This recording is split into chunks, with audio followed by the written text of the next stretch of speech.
Boa noite, sejam todos bem-vindos aqui para a nossa live, mais uma live extraordinária. Dessa vez eu iniciando aqui e vou colocar para dentro em alguns segundos o nosso analista político da Guide Investimentos, Conrado Magalhães, para falar sobre a decisão que acabou de ser tomada pelo STF. Já vi que o perfil da Guide entrou aqui, logo Conrado Magalhães já está na.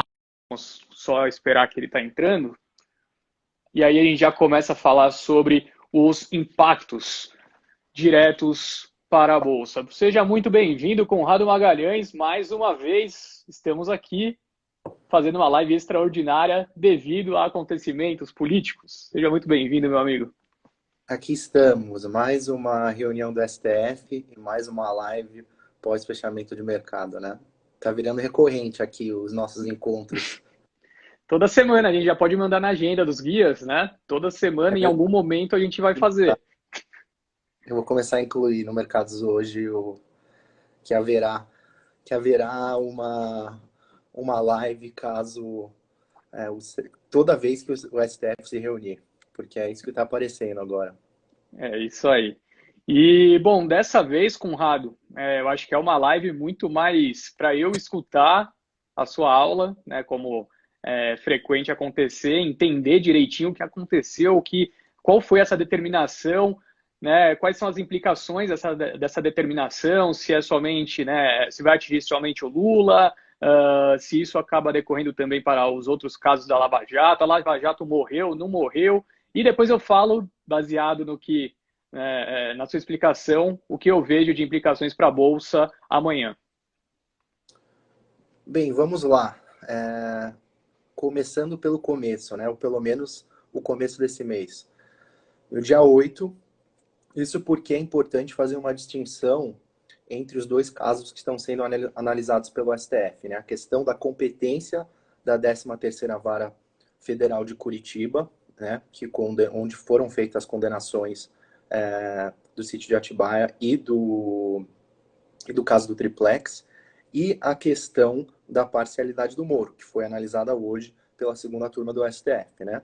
No dia 8, o ministro Edson Fachin surpreendeu o mundo ao aceitar um habeas corpus que alegava que a 13ª Vara de Curitiba não tinha competência geográfica para realizar o julgamento do ex-presidente Lula, né? Isso porque, como os casos não estão diretamente relacionados à Petrobras, e de fato não tem nenhuma relação direta com a Petrobras, envolvem empreiteiras,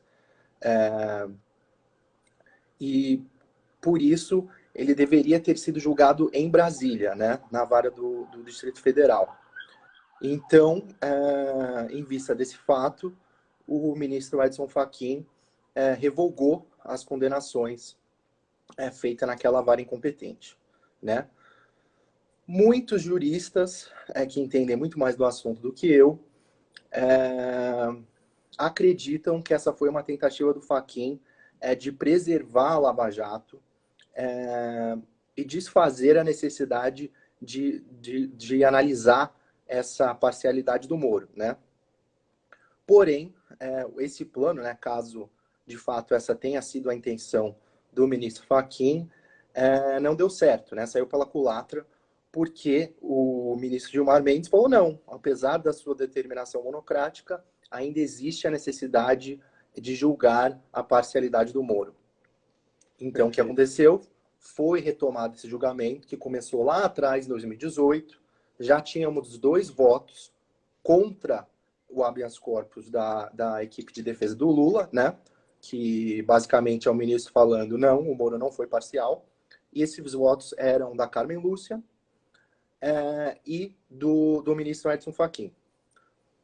No dia 9, votaram Lewandowski e o Gilmar Mendes, ambos que acataram o habeas corpus do Lula e determinaram que, de fato, o Sérgio Moro foi parcial na sua condenação do Lula, né?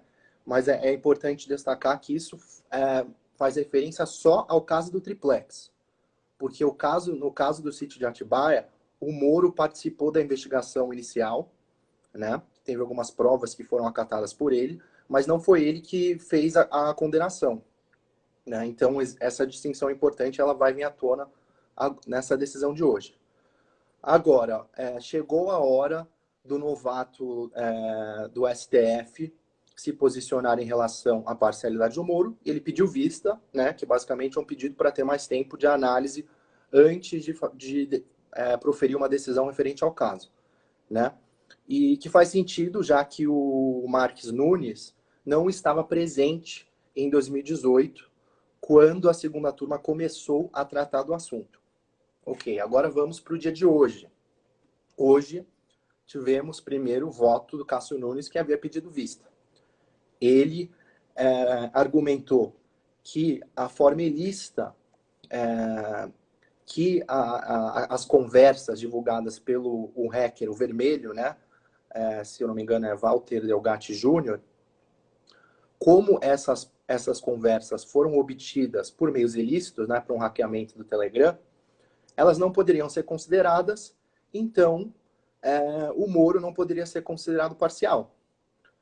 E ele tomou essa decisão. O Gilmar Mendes, que é o presidente da segunda turma, ficou enfurecido, fez várias Os vídeos críticas. são muito bons, eu não estava vendo ao vivo, começou a aparecer um monte de vídeo aqui para mim e é maravilhoso, Ele ficou enfurecido, equilibrado. porque ele argumentou que, independente da questão das conversas, não era necessário cogitar o que foi revelado através daquele hackeamento para chegar à conclusão que o Moro era parcial. E ele começou a refazer aqueles argumentos, citando várias iniciativas do Moro que não foram reveladas pelas conversas. Após isso, o Lewandowski fez basicamente a mesma coisa, defendeu o seu voto de novo. E, por último, a Carmen Lúcia, que havia votado contra, né, que havia proferido uma decisão que determinou que o Moro não era parcial, pediu a oportunidade para rever o seu voto, já que haviam surgido as novas evidências, novos desenvolvimentos. E ela proferiu seu voto e determinou que, de fato, o Moro foi parcial na sua condenação do triplex. Então, foi um placar de 3-2, com Lewandowski, Mendes e Carmen Lúcia determinando a parcialidade, Nunes e Fachin, do outro lado, proferindo uma decisão que favorece o Sérgio Moro. Então, agora o que falta, né? Nesse caso da questão da parcialidade, o STF ainda tem que determinar se isso só vale para o caso do triplex ou se isso também vale para o caso da Atibaia, né? Onde a condenação não foi feita pelo Moro, mas ele participou da fase inicial. E, além disso, temos a questão da competência geográfica que vai ser avaliada pelo plenário, né? Então, em qual cenário o Lula perderia esses direitos políticos que acabaram de ser restaurados e não teria oportunidade de se candidatar em 2022? Se a segunda turma determinar que essa decisão só vale para o triplex, ainda teremos uma condenação em segunda instância no caso do sítio da Atibaia. E se o plenário derrubar a decisão monocrática do Edson Fachin, que determinou que a 13ª Vara de Curitiba era incompetente e não poderia ter julgado o Lula lá e que deveria ter sido transferido para o DF. Então, essas são as possíveis saídas, né? Então, se a segunda turma determinar que a decisão não vale para o sítio de Atibaia, ele mantém a condenação em segunda instância. Mas, para isso se tornar relevante, ele também tem que ter um desfecho favorável na questão do plenário referente à competência das varas. Perfeito. Espero que... Não é um assunto simples, eu acho que sempre vai ter dúvidas. Eu me empenhei para esclarecer o máximo possível, mas é complicado, que são dois casos tramitando ao mesmo tempo, e você tem, né, você pode ter decisões monocráticas das turmas, né, que são metade do STF fora o presidente, e você também pode ter uma determinação no plenário, E no caso do Lula, você tem vários casos diferentes, né? Os que estão sendo debatidos são o do sítio de Atibaia e do triplex do Guarujá. Então você tem muitas variáveis. Mas basicamente o futuro do Lula está na mão, tanto na segunda turma quanto do plenário. E se ele registrar uma vitória em um dos dois, é praticamente dado que ele vai manter os seus direitos políticos até agosto do ano que vem, quando ele vai registrar a sua candidatura e vai conseguir concorrer à presidência do Brasil.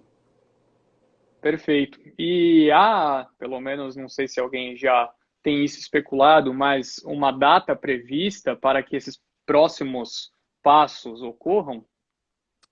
Eu acho que a questão, o plenário do STF, deixa eu confirmar isso aqui para você, eu vou ver aqui na hora. Perfeito. Porque, assim, tirando como base, né, eu disse que eu ia comentar os impactos em bolsa baseado basicamente nas suas explicações, né, Conrado? E eu acho que, sim, é um passo favorável para que contribui de toda forma para que o Lula de fato esteja elegível em 2022, mas a decorrência, né, disso, dos impactos em bolsa, dependem muito dos próximos passos, então, dessas próximas etapas. Então, acho que, de toda forma, claro, é uma sinalização em linha com o que o mercado teve naquela segunda-feira, acho que não da semana passada, da semana retrasada, né, quando foi a grande surpresa que ele se tornou elegível por conta da decisão do Fachin, mas, de toda forma,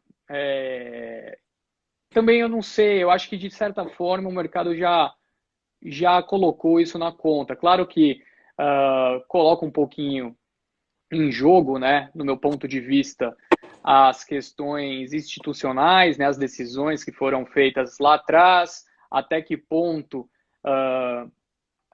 a Lava Jato, né, da maneira como foi criada e as pessoas especulavam, né, que poderia ser uma mudança, uma, uma decisão, né, algumas decisões que mudariam o status jurídico do país, parece que em alguns anos, né, cada vez mais ela se enfraqueceu e, de toda forma, ficou para trás, né? Eu acho que talvez a Lava Jato já seja uma história que foi talvez até bem contada numa série no Netflix e para as próximas gerações, o pessoal que quiser entender o que aconteceu naquele momento vai ter que assistir a série, né? Porque na prática tudo que foi desenhado ali talvez tenha acontecido, mas se encerrou em muito pouco tempo, né?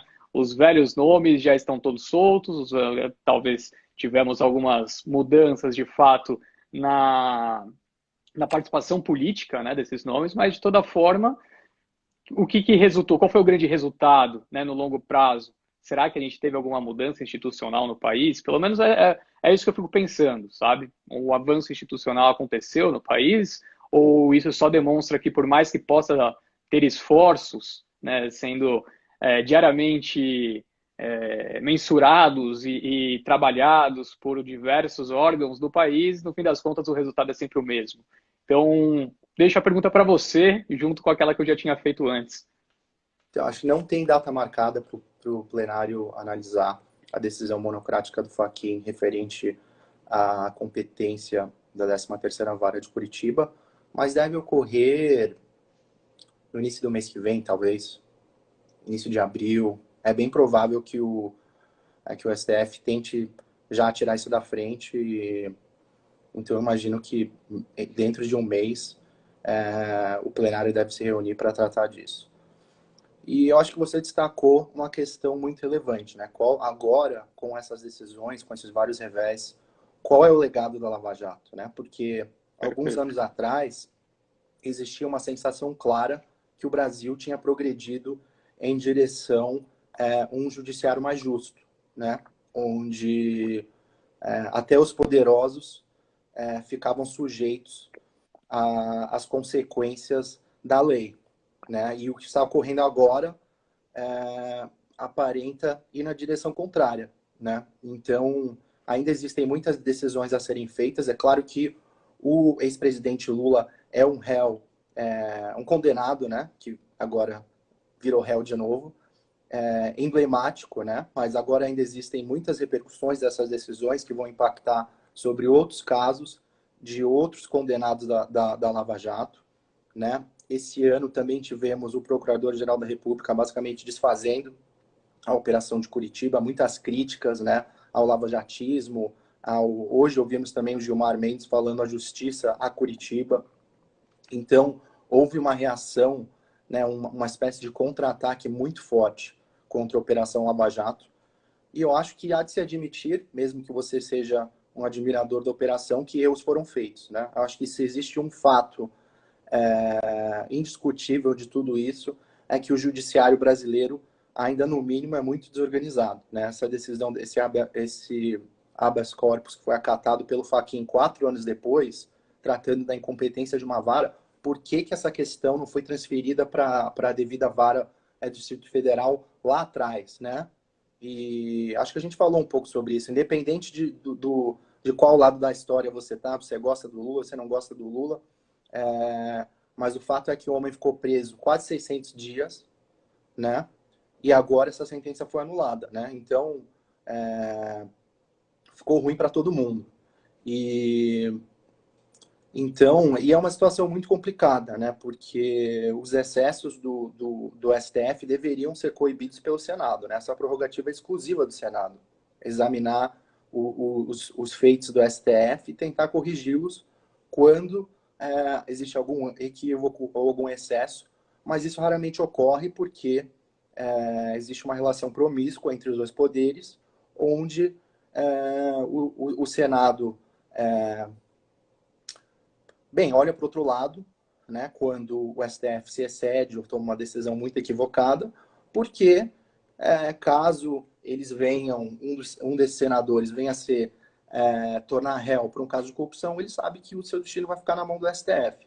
Né? Então, é um sistema muito falho, né, independente da sua avaliação do ex-presidente Lula, de você estar feliz ou não dele ter se tornado elegível. É um sistema muito problemático, né? Essa questão, essa saga do Lula expôs todos esses desfalques, né? Essa questão da troca da jurisprudência da condenação, da prisão após condenação em segunda instância 3 vezes em um espaço muito curto, né? Voltando agora um pouco para o mercado, o judiciário e o próprio STF são um locus de volatilidade, né? E, sem dúvida, como você sabe muito bem, para o investidor internacional, nós brasileiros estamos acostumados, né, de certa forma, né, minimamente calejados a esse tipo de ocorrência. Mas para o investidor internacional, isso tudo é um absurdo, né? E isso tudo acaba afastando, né, esse fluxo de dinheiro internacional, porque não existe previsibilidade, as regras do jogo estão mudando a todo tempo, então isso acaba afastando muito esses recursos internacionais que deveriam entrar para o Brasil. Então é uma situação muito complicada, não tenho respostas, infelizmente, não sei o que deveria acontecer, mas só sei que tem muita coisa errada e eu não sei, não vejo uma esperança, né, uma luz no fim do túnel, exatamente como isso pode ser consertado, né? Em breve a vaga do Marco Aurélio, a saída do Marco Aurélio vai abrir outra vaga no STF, veremos quem o presidente Bolsonaro decide quando que isso nomear. ocorre, Conrado? Eu acho que ainda esse ano. Esse ano ainda, será? Eu acho que ainda esse ano. Eu acredito que seja antes da eleição. Mas de toda forma é ainda no mandato do Bolsonaro, ou não? Sim. Ele vai Perfeito. ser uma nomeação do Bolsonaro, né? Mas o que o que ele fez na sua primeira nomeação é escolher um nome que já seria respaldado pelo Senado, né? Quem confirma a nomeação, né? Então, e ele acabou decepcionando muitos dos bolsonaristas que se esperavam um nome com um track record mais de defesas mais à direita, e o Cássio Nunes. Hoje, um detalhe importante para a cena política, né? A decisão do Cássio Nunes acaba preservando muito o presidente, né? Porque se o Nunes Marques, né? Ele prefere ser chamado de Nunes Marques. Se o Nunes Marques tivesse proferido um voto o voto decisivo, que basicamente teria declarado o Moro parcial e redobrado essa anulação das condenações do Lula, as críticas à nomeação do Bolsonaro seriam muitas, né? Sem dúvida. dentro do próprio bolsonarismo haveriam muitas críticas, né? Então, acho que o resultado acabou sendo favorável para o presidente nesse sentido, né? Que agora a nomeação do Cássio Nunes não vai ser tão questionada como era antes, né? Já que a primeira determinação dele foi uma decisão que reduziu o impacto da lei da ficha limpa, né? O prazo, né? Relacionado ao prazo. Então, desde então, ele tem sido muito criticado. Então, o desfecho hoje para o presidente Bolsonaro é pelo menos parcialmente positivo, já que a sua nomeação ao Supremo acabou votando da maneira que o seu eleitorado gostaria, a favor do Moro e contra o Lula. Show de bola. Então, o que temos para tirar como conclusão aqui da live de hoje é que acho que provavelmente o Lula estará elegível para 2022. Chute meu, baseado em nada, mas no que eu escuto, né, dos especialistas, mas apenas uma suposição aqui da minha parte é que isso de fato vai acontecer. E acontecendo, eu até fiz uma live com você falando sobre isso, né, 2 semaninhas atrás. Aí eu fiz uma live com o pessoal do Terraço Econômico também. E, bom, os especialistas, portanto, que eu acompanho, tendo a mesma conclusão de que a gente provavelmente vai ter, né, uma polarização muito grande nas eleições, e isso pode ter grandes impactos econômicos de hoje até, né, o fim de 2022, portanto. Então, é isso, pessoal. Em dia de sol, comprem guarda-chuva, né? Então, essa é a mensagem que eu tenho para deixar a todos. O Brasil é Brasil, sempre vai ter volatilidade, insegurança institucional. O gringo, de fato, se sente desconfortável em investir aqui. Eu acho que você falou foi perfeito nesse sentido, Conrado. A gente viu pelo menos uma evolução nessas últimas semanas, né, com a autonomia do Banco Central. Acompanhamos o que aconteceu na Turquia, né, nessa semana. Para quem não acompanhou o Banco Central, né, por lá acabou determinando uma elevação da taxa de juros acima do que o mercado esperava. E 2, 3 dias depois, o presidente do Banco Central foi demitido, né, mandado embora pelo Erdogan, lá o presidente da Turquia, e causou circuit breaker na bolsa por lá. A lira caiu, né, abriu em queda, depreciando 20% em relação ao dólar. Então, é isso. Quanto mais insegurança tivermos em todas as questões jurídicas, institucionais, vai trazer cada vez mais incerteza para que o investidor se posicione aqui, e a gente vai ter dificuldade para ver a bolsa andando, né? Assim, falando especificamente de mercado, né, os impactos para nós que acompanhamos esse dia a dia. Alguma mensagem final, Conrado Magalhães? Já que você mencionou a questão da autonomia do Banco Central, e eu fiz uma declaração assim meio sem qualquer esperança, eu acho que o importante é avançar mais projetos, né, pelo Congresso para evitar essas decisões casuístas, inesperadas do STF, né? Porque quanto mais clara fica o nosso arcabouço legislativo, né, de leis, mais difícil ficam essas decisões aparentemente arbitrárias. Então, temos no Congresso um projeto para retomar a prisão após condenação em segunda instância, né, que evitaria todo esse reviravolta de mudança de jurisprudência em relação a essa questão basilar, né, básica da justiça. E também temos um projeto que pretende restringir o foro privilegiado, né, que são duas questões muito importantes para o combate à corrupção. O governo não tem dado muita atenção a esses projetos, né, estão parados, apesar de alguns parlamentares defenderem o avanço dessas propostas. Então, acho que para a sociedade civil o caminho é esse, né, demandar o avanço dessas propostas para evitar que o STF faça determinações surpreendentes e que basicamente trazem essa sensação de insegurança que tanto o brasileiro como o investidor lá fora acaba sentindo. É isso. Então, conclusão de tudo, no fim das contas, né? Eu acho que ninguém ficou satisfeito com o que aconteceu do início até aqui, né? O bolsonarista hoje ficou insatisfeito, porque o Lula está cada vez mais elegível para 2022 e, de fato, né, os processos ficando para trás. O Lula, com certeza, ficou insatisfeito, afinal, como você disse, ficou preso, né, os seus 600 dias, não sei quantos dias, mas algo nessa linha. Investidores cada vez mais inseguros por conta das questões legislativas e institucionais que estamos ressaltando aqui. Então, quanto mais, né, bagunçado estiver o sistema e as decisões forem tomadas não com uma certa convergência, né, mas a depender do momento político, a depender da cabeça de cada pessoa que estiver por lá, esse ambiente vai permanecer como está, né? Talvez esteja melhor do que já foi no passado, mas é um avanço a passos muito lentos, né? E com certeza isso atrapalha muito o andamento econômico do país. Fechado, Conrado? É isso? Fechado, é isso. Então, beleza, pessoal. Vou entrar numa live aqui daqui 10 minutos no meu Instagram com o pessoal da Sarinvest, quem estiver presente, então, vamos falar um pouquinho de mercado por lá.